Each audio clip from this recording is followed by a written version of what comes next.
লন্ডনে ইউনুস তারিখ বৈঠকের দিকে তাকিয়ে গোটা দেশ। ডিসেম্বর না এপ্রিল নির্বাচন কবে মিলতে পারে সেই উত্তর ভবিষ্যতের জন্য গুরুত্বপূর্ণ বললেন প্রেস সচিব। মর্যাদাপূর্ণ কিংস চার্লস হারমোনি অ্যাওয়ার্ড পেলেন বাংলাদেশের প্রধান উপদেষ্টা। বাকিংহাম প্যালেসে ব্রিটেনের রাজার সঙ্গে 51 বৈঠক, সংস্কার নিয়ে আলোচনা। করোনা শনাক্তের সরঞ্জাম বিতরণ শুরু, চিকিৎসায় তৈরি হচ্ছে সব হাসপাতাল। সরকারিভাবে কিট ও টিকা কেনার সিদ্ধান্ত, স্কুল কলেজ বন্ধের সিদ্ধান্ত না নেওয়ার পরামর্শ।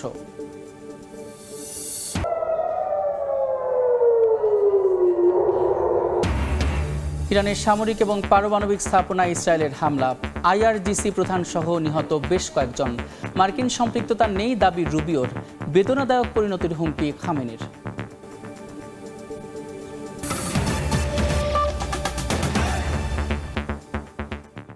সময় সংবাদের সঙ্গে আছি আমি সাদিক হাসান ইমন।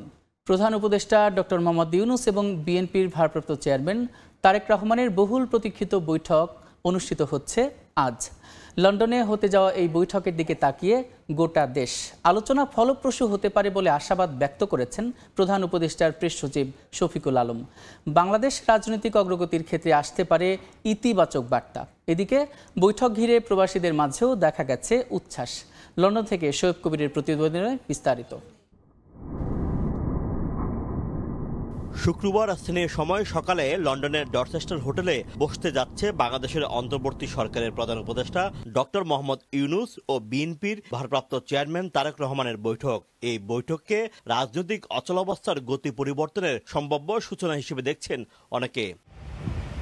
বৈঠক ঘিরে যুক্তরাজ্য বিএনপি নেতাকর্মীদের মাঝেও দেখা গেছে উচ্ছ্বাস। অনেকে হোটেলের সামনে জমায়েত হওয়ার ঘোষণা দিয়েছেন। লন্ডনের প্রবাসী বাংলাদেশিদের আলোচনার কেন্দ্রবিন্দু হয়ে উঠেছে এই রাজনৈতিক সংলাপ। শান্তিপূর্ণভাবে, এখানে কোনো স্লোগান হবে না, কোনো মিছিল হবে না, শুধুমাত্র শান্তিপূর্ণ একটি অবস্থানের মধ্যে দিয়ে আমরা নেতাকে স্বাগত জানাবো। বাংলাদেশের বিষয় নিয়ে আলোচনা করবেন, ইলেকশন নিয়ে আলোচনা করবেন, বাংলাদেশের আইন শৃঙ্খলা নিয়ে আলোচনা করবেন। একটা নির্বাচনের মাধ্যমে বাংলাদেশের গণতন্ত্র একটা উপহার দিবেন, গণতন্ত্র ফিরে আসবে। এদিকে ডক্টর ইউনুস এবং তারেক রহমানের বৈঠক ফলপ্রসূ হবে বলে আশাবাদ ব্যক্ত করেছেন প্রধান উপদেষ্টার প্রেস সচিব শফিকুল আলম। আলোচনা থেকে বাংলাদেশের রাজনৈতিক অগ্রগতির ক্ষেত্রে ইতিবাচক বার্তা আসতে পারে বলেও ইঙ্গিত দেন তিনি। ওনারা সবকিছু নিয়েই আলাপ করবেন আর কি, এবং আমরা মনে করছি যে এই মিটিংটা খুবই ফলপ্রসূ হবে এবং এইটা একটা পজিটিভ মেসেজ আমরা দেশে দিতে পারবো। বৈঠক শেষে সাংবাদিকদের ব্রিফিং এর মাধ্যমে আনুষ্ঠানিকভাবে জানানো হবে আলোচনার মূল বিষয়বস্তু ও সিদ্ধান্ত। লন্ডনের বাতাসে আজ ছড়িয়ে আছে বাংলাদেশের রাজনীতির স্পন্দন। আমার পিছনের অভিজাত এই হোটেলে মুখোমুখি হতে যাচ্ছেন অধ্যাপক মোহাম্মদ ইউনুস ও তারেক রহমান। এটি শুধুমাত্র একটি বৈঠক নয়, এখান থেকে হয়তো নির্ধারণ হতে পারে বাংলাদেশের রাজনীতির আগামী দিনের রূপরেখা। তাই সবাই তাকিয়ে আছে ঐতিহাসিক এই মুহূর্তের দিকে। কি সিদ্ধান্ত আসতে যাচ্ছে আর বাংলাদেশেই বা কোন পথে হাঁটবে? শোয়েব কবির, সময় সংবাদ, লন্ডন। ডিসেম্বর না এপ্রিল নির্বাচন কবে? ডক্টর ইউনুস এবং তারেক রহমানের বৈঠকে মিলতে পারে সে উত্তর, এমনটাই মনে করেন বিএনপির স্থায়ী কমিটির সদস্য সালাহ উদ্দিন আহমেদ। নির্বাচনকালীন সরকারের নিরপেক্ষতার বিষয়টিও গুরুত্ব পাবে বলে জানিয়েছেন তিনি। নির্বাচনমুখী সংস্কার, জুলাই হত্যার বিচার ও প্রশাসন থেকে ফ্যাসিস্টের দোসরদের সরানোর বিষয়েও হবে আলোচনা। বিস্তারিত আহমেদ সালেহিনের রিপোর্টে। আগামী ডিসেম্বরের মধ্যেই জাতীয় নির্বাচন অনুষ্ঠিত হতে হবে। আগামী জাতীয় নির্বাচন 2026 সালের এপ্রিলের প্রথমার্ধের যে কোনো একটি দিনে অনুষ্ঠিত হবে। ডিসেম্বরে ভোটের দাবিতে বিএনপির অনড় অবস্থানের মধ্যেই এপ্রিলে নির্বাচনের রোডম্যাপ অন্তর্বর্তী সরকারের। এ নিয়ে নাখোশ দলটি। এর মধ্যেই লন্ডনে বিএনপির ভারপ্রাপ্ত চেয়ারম্যান তারেক রহমানের সঙ্গে বৈঠক হচ্ছে প্রধান উপদেষ্টা ডক্টর মোহাম্মদ ইউনুসের। হাই প্রোফাইল এই বৈঠকের দিকে তাকিয়ে পুরো দেশ। বিএনপির নীতি নির্ধারণী পর্যায়ের নেতা সালাউদ্দিন আহমদ বলছেন, বৈঠকে প্রাধান্য পাবে নির্বাচনের সময় পুনর্নির্ধারণের বিষয়টি। নির্বাচনকালীন সময়ে সরকারের নিরপেক্ষতার বিষয়টিও গুরুত্ব পাবে আলোচনায়। প্রধান উপদেষ্টা এবং তিনি যদি একান্তে আলাপ করে একটা জায়গায় পৌঁছতে পারেন, তাহলে সবাই একটা, আমার মনে হয় যে সন্তোষজনক একটা অবস্থান নিতে পারবে। সেটা এপ্রিলের অতি অবশ্যই আগে হওয়া সম্ভব, বা ডিসেম্বরের পরেও যদি রিজনেবল টাইম থাকে সেই জায়গাতেও আসা সম্ভব, সেটা আলোচনার উপর নির্ভর করবে। গণতান্ত্রিক রাজনীতির মধ্যে আলাপ আলোচনার কোনো বিকল্প নাই। অন্তর্বর্তীকালীন সরকারের নিরপেক্ষতা নিয়ে যে সমস্ত প্রশ্ন উত্থাপিত হয়েছে সেগুলো আমরা পুনরুল্লেখ করব, যে সরকারের নিরপেক্ষতা যাতে জনগণের মধ্যে নিরপেক্ষতা নিয়ে যাতে কোনো রকমের সন্দেহের সৃষ্টি না হয়। এছাড়া নির্বাচনমুখী সংস্কার, প্রশাসনে ফ্যাসিস্টদের দোসরদের অপসারণের বিষয়টিও গুরুত্ব পাবে বৈঠকে। বিএনপির স্থায়ী কমিটির এই সদস্য বলেন, বৈঠকে ইতিবাচক সিদ্ধান্তের অপেক্ষায় পুরো জাতি। ফ্যাসিস্টের দোসরদেরকে প্রশাসন সহ সর্বস্তর থেকে তাদেরকে অপসারণ করার একটা দাবির বিষয় আমাদের সবসময় ছিল, এখনো থাকবে। কারণ এগুলো একটি নিরপেক্ষ নির্বাচন অনুষ্ঠানের জন্য অত্যন্ত জরুরি। তাছাড়া নির্বাচনমুখী যে সমস্ত সংস্কার আমরা সবসময় এগুলো চিহ্নিত করে অগ্রাধিকার ভিত্তিতে বাস্তবায়নের কথা বলেছি, সেই বিষয়টাও থাকবে। জুলাই সনদ ছাড়াও গণহত্যার বিচার প্রসঙ্গে আলোচনা হবে বলে জানান বিএনপির এই নেতা। যে 1 মাসের ভিতরে। আহমেদ সালেহিন, সময় সংবাদ, ঢাকা। ব্রিটেনের মর্যাদাপূর্ণ কিং চার্লস হারমোনি অ্যাওয়ার্ড গ্রহণ করেছেন প্রধান উপদেষ্টা ডক্টর মোহাম্মদ ইউনূস। ক্ষুদ্র ঋণ প্রকল্পের মাধ্যমে দারিদ্র্য বিমোচন এবং সামাজিক ব্যবসায় অবদান রাখায় এই সম্মাননা পেয়েছেন তিনি। বৃহস্পতিবার বাংলাদেশ সময় রাত 8টায় লন্ডনের সেন্ট জেমস প্যালেসে ডক্টর ইউনূসের হাতে পুরস্কার তুলে দেন ব্রিটিশ রাজা তৃতীয় চার্লস।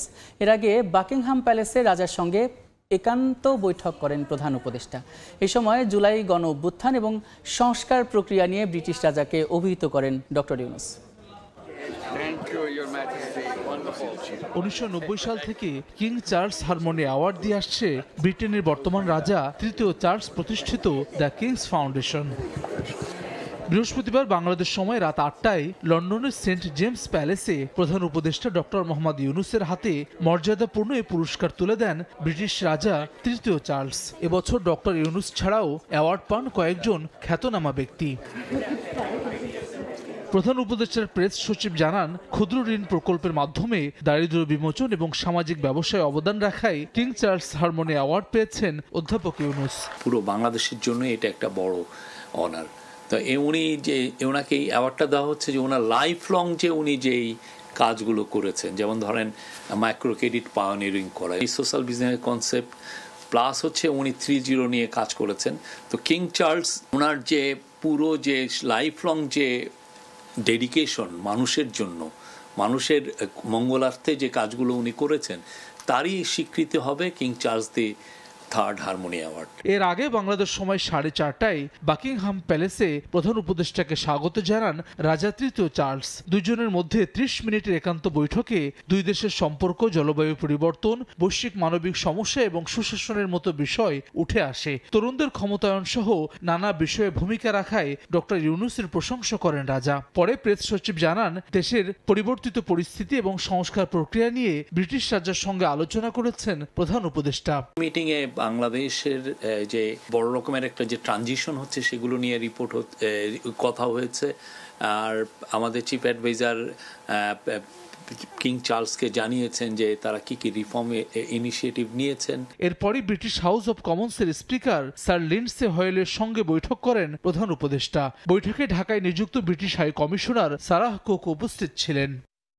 হাসান ওয়ালি, সময় সংবাদ।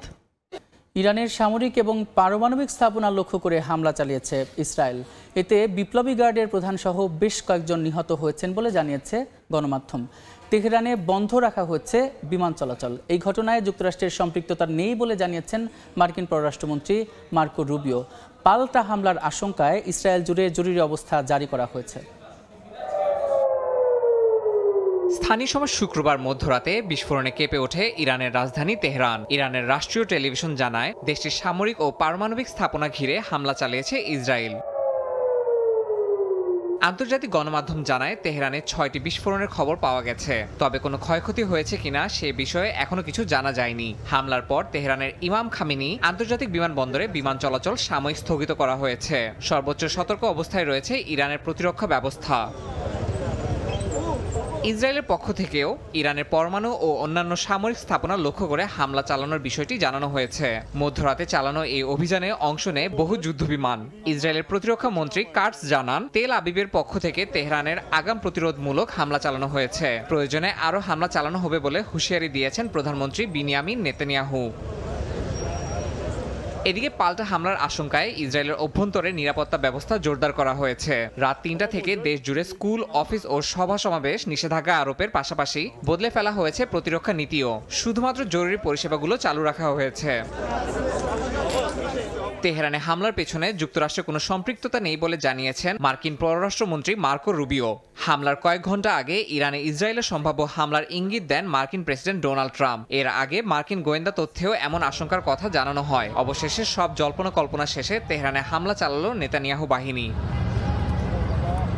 এই ঘটনায় মধ্যপ্রাচ্য জুড়ে পরিস্থিতি ক্রমে ঘোলাটে হয়ে উঠছে। যুক্তরাষ্ট্র এই হামলায় সরাসরি জড়িত না থাকলেও তাদের সেনা ঘাঁটিগুলোর নিরাপত্তা জোরদার করেছে। ইয়াসিন মোহাম্মদ জিসান, সময় সংবাদ। শ্রীলঙ্কার উদ্দেশ্যে দেশ ছাড়ার আগে দলের প্রস্তুতি নিয়ে মিরপুরে কথা বলছেন ওয়ানডে অধিনায়ক মেহেদী হাসান মিরাজ। সরাসরি যাচ্ছে সেখানে। আর একটা জিনিস কি বললেন?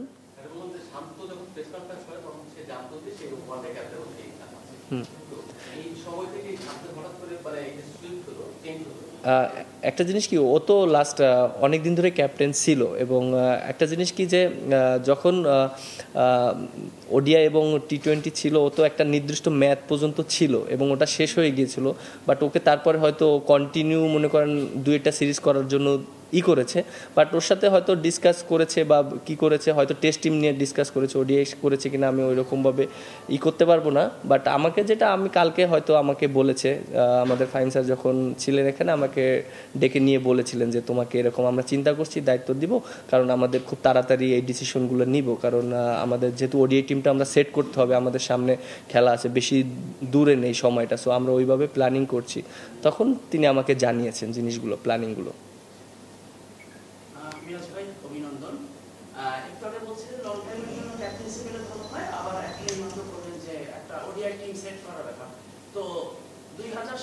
সালের বিশ্বকাপ পর্যন্ত যদি আপনার ক্যাপ্টেন্সির এনশিওর হতো আরো ভালো হতো কিনা, যেমন লিটন দাস কিন্তু 2026 টি-20 বিশ্বকাপ পর্যন্ত তার ক্যাপ্টেন্সিটা কনফার্ম। তো আপনি 27 সাল পর্যন্ত পেলে আর কি মাইন্ডসেটটা বা ভিশনটা আরেকটু ক্লিয়ার হতো কিনা, আপনি কি মনে করেন? না, আপনি দেখেন যে যেটা আপনি বলেছেন, বেশি লং টাইম থাকলে তো ভীষণটা ভালো থাকে, যেহেতু ওডিআই সামনে ওয়ার্ল্ড কাপ, আর এটা সম্পূর্ণ একটা বোর্ডে তারা কিভাবে চিন্তা করছে, যেহেতু হয়তো টিমটা একটু মনে করেন এখন আমরা একটু স্ট্রাগল করছি ওডিআইতে, হয়তো চিন্তা করছে যে না একটা বছর আমরা একটা জায়গায় দাঁড় করাই ওডিআই টিমটাকে, সো তারপরে হয়তো আমাদের নেক্সট স্টেপ বা প্ল্যানিংটা তারা এই জিনিসটা জানাতে পারবে যে জিনিসটা কিভাবে করবে, কন্টিনিউ করবে নাকি হয়তো করবে। সো এখন ডিপেন্ড করে আমাদের, যেহেতু একটা বছরে আমাদের ওডিআই অনেকগুলো খেলা আছে, সো আমাদের এখন সময় এসেছে ওডিআই টিমটা একটা জায়গায় দাঁড় করানো। কারণ আপনি দেখেন যে 2জন সিনিয়র ক্রিকেটারও কিন্তু আমাদের ওডিআইতে মনে করেন তারা রিটায়ারমেন্ট করেছে। সো আমার কাছে মনে হয় যে যারা অপরচুনিটি পাবে তাদেরও এই জিনিসগুলো, কারা অপরচুনিটি পাবে, কিভাবে সেট করতে হবে, 1 বছরের ভিতরে আমার কাছে মনে হয় যে সব কিছু সেট করা যাবে। বাংলাদেশ দলের প্রস্তুতি নিয়ে মিরপুরে কথা বলছেন ওয়ানডে অধিনায়ক মেহেদী হাসান মিরাজ। আমরা সরাসরি যুক্ত ছিলাম সেখানে। ঈদুল আজহার দীর্ঘ ছুটি শেষে নগরমুখী কর্মজীবী মানুষ কর্মস্থলে ফেরার খবর জানাতে এই মুহূর্তে সদরঘাটে আছেন সহকর্মী শফিকুজ্জামান রুবেল এবং কমলাপুর রেল স্টেশনে আছেন সহকর্মী শাহিন আলম। সরাসরি শুরুতে যাচ্ছি রুবেলের কাছে। রুবেল, ঈদ উদযাপন শেষে দক্ষিণাঞ্চলের মানুষ তারা কিন্তু ঢাকা ফিরতে শুরু করছে। আজকে শুক্রবার আমরা সকাল থেকে ভোর থেকে মূলত রাজধানীর সদরঘাট লঞ্চ টার্মিনালে রয়েছি। আমরা ভোর থেকে দেখেছি যে একদম কাকডাকা ভোরেই মূলত এই অনেকগুলো লঞ্চ এসেছে। আপনি যে চিত্রটি দেখতে পাচ্ছেন এই মুহূর্তে যে লঞ্চগুলো সারিবদ্ধভাবে দাঁড়িয়ে আছে, এগুলো তো মূলত একদম কাকডাকা ভোর 4টা থেকে 10টার মধ্যে আমরা দেখেছি যে প্রায় অর্ধশত লঞ্চ দক্ষিণাঞ্চলের বিভিন্ন জেলা থেকে ছেড়ে আসে এবং আমরা দেখেছি আজকে গেল কয়েকদিনের তুলনায় আজকে কিন্তু সকালে আমরা দেখতে পেয়েছি যে প্রচুর পরিমাণ যাত্রী নিয়ে এই লঞ্চগুলো এসছে এবং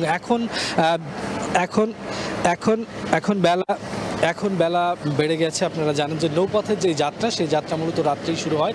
ভোর রাত্রে লঞ্চগুলো ছেড়ে আসে এবং ঠিক সকাল নাগাদ সব যাত্রীরা কিন্তু নিয়ে যায়। তো সব মিলে সদরঘাট লঞ্চ টার্মিনাল থেকে এই ছিল এই মুহূর্তে আমরা সড়ক পথের খবর জানবো, রেলপথের খবর জানবো। সেখানে আছেন সহকর্মী শাহিন, তিনি জানাবেন। ঈদের লম্বা ছুটি কাটিয়ে রাজধানী ঢাকায় ফিরছে কর্মজীবী মানুষরা। আমরা কমলাপুর রেল স্টেশনে দেখেছি সকাল থেকে টোটাল 6টি ট্রেন এসে স্টেশনে পৌঁছেছে। এখানকার যারা যাত্রীরা এসেছেন তাদের সঙ্গে কথা বলেছি, তারা বলছে যে বেশিরভাগ যে ট্রেনগুলো সেই ট্রেনগুলো কিন্তু যথাসময়ে এসে পৌঁছেছে। তবে এর মধ্যে 2টি ট্রেন আধা ঘন্টা বিলম্বে এই গন্তব্যে এসে পৌঁছেছে। যাত্রীরা যেটি বলছে যে ট্রেনগুলো যে স্টেশন থেকে ছেড়ে এসেছে মূলত ওই জায়গায় দেরি করার কারণে আসলে তারা গন্তব্যে দেরিতে এসে পৌঁছেছে। এছাড়া যদি এক কথায় বলি যে এবারের ঈদের যে ফেরত যাত্রা, সেই ফেরত যাত্রাটি যাত্রীরা বলছে অনেকটাই স্বস্তিদায়ক, কারণ ট্রেনের ভিতরে এখন পর্যন্ত বাড়তি কোনো চাপ নাই। যে ট্রেনগুলো সকাল থেকে এসেছে আমরা দেখেছি ট্রেনের ছাদেও আমরা খুব একটি যাত্রীর ভিড় আমরা লক্ষ্য করি নাই। তবে বলে রাখি যে যেহেতু আগামী রবিবার থেকে আসলে বিভিন্ন অফিস আদালতগুলো খোলা হবে এবং আজকে যে চাপ রয়েছে সেটা আগামীকাল এবং পরশুদিন এই চাপ আরও বৃদ্ধি পাবে বলে আমরা মনে হচ্ছে বা দেখতে পাচ্ছি। তবে যদি বলি এখন পর্যন্ত ঈদের এই ফেরত আসার এই যাত্রা সেটি অনেকটাই স্বস্তিদায়ক। যাত্রীরা বলছেন যে ট্রেনে খুব বেশি চাপ না থাকায় তারা নিরাপদে কিন্তু এসে পৌঁছেছেন। যদি এইবারের ঈদের কথা বলি, এখানকার যারা রেলওয়ে সংশ্লিষ্টরা রয়েছেন তারা বলছেন যে এবারের ঈদ যাত্রার জন্য 5 জোড়া স্পেশাল ট্রেন তারা চালু রেখেছেন। এগুলো ঈদের আগে যাত্রীদেরকে আসলে গন্তব্যে পৌঁছে দিয়েছে এবং ঈদের পরবর্তী সময় ঈদ ফেরত যাত্রায় এই ট্রেনগুলো চলাচল করছে। এবং যদি বলা যায় যে এবারের ঈদে কিন্তু অন্যান্য বারের চেয়ে ছুটি অনেকটা বেশি। লম্বা ছুটি পাওয়ার কারণে যেটি হয়েছে যে অনেকে 2-1 দিন হাতে রেখে আগে তারা এসে আগে কিন্তু তারা রাজধানীতে চলে আসছেন। তো এই ছিল আমার কাছে রাজধানীর কমলাপুর থেকে ঈদ ফেরত যাত্রার সর্বশেষ খবর।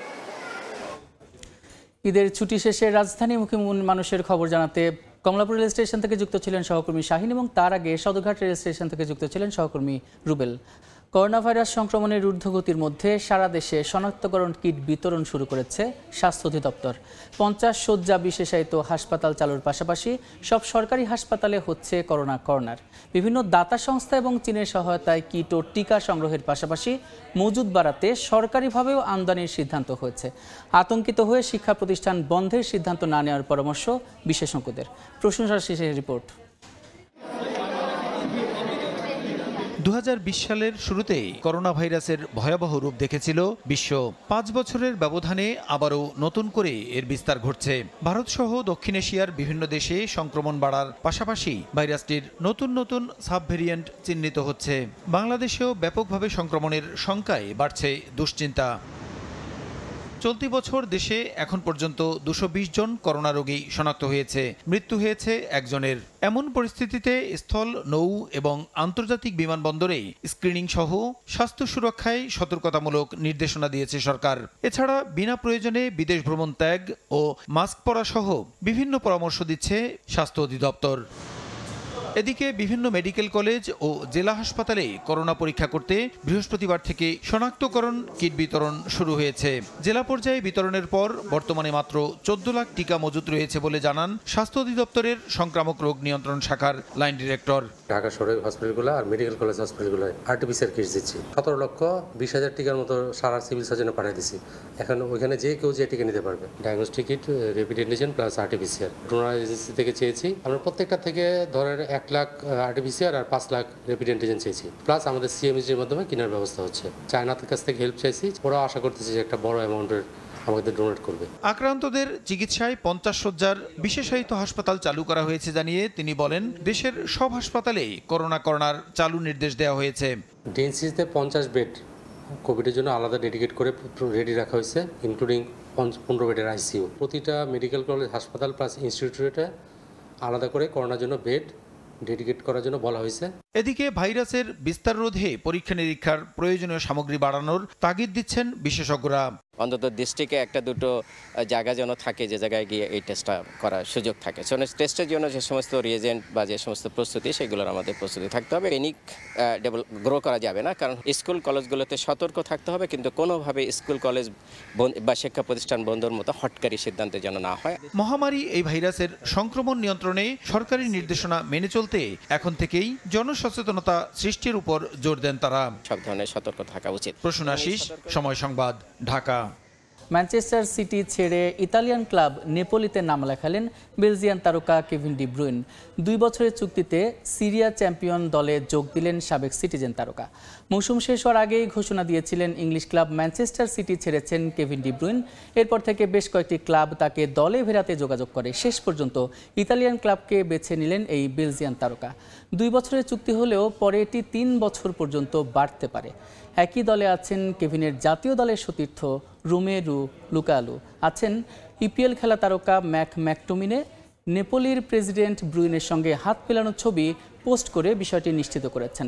সামাজিক মাধ্যমে কেভিনকে স্বাগত জানিয়ে পোস্টও দিয়েছেন।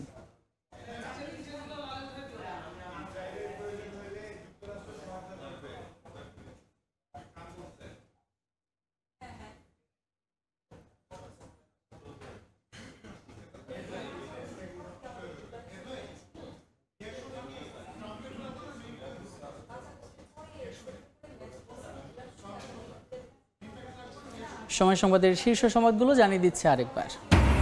লন্ডনে ইউনুস তারিখ বৈঠকের দিকে তাকিয়ে দেশ। ডিসেম্বর না এপ্রিল নির্বাচন কবে, মিলতে পারে সেই উত্তর। ভবিষ্যতের জন্য গুরুত্বপূর্ণ বললেন প্রেস সচিব। মর্যাদাপূর্ণ কিং চার্লস হারমোনি অ্যাওয়ার্ড পেলেন ডক্টর ইউনুস। বাকিংহাম প্যালেসে রাজার সঙ্গে একান্ত বৈঠক। সংস্কার প্রক্রিয়া এবং গণতান্ত্রিক উত্তরণ নিয়ে আলোচনা।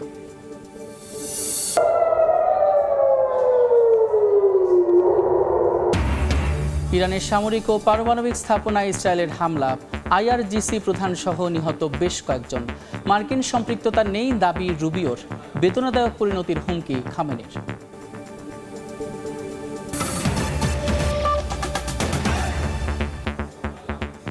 এই ছিল সময় সংবাদের সঙ্গে থাকুন সময়ের।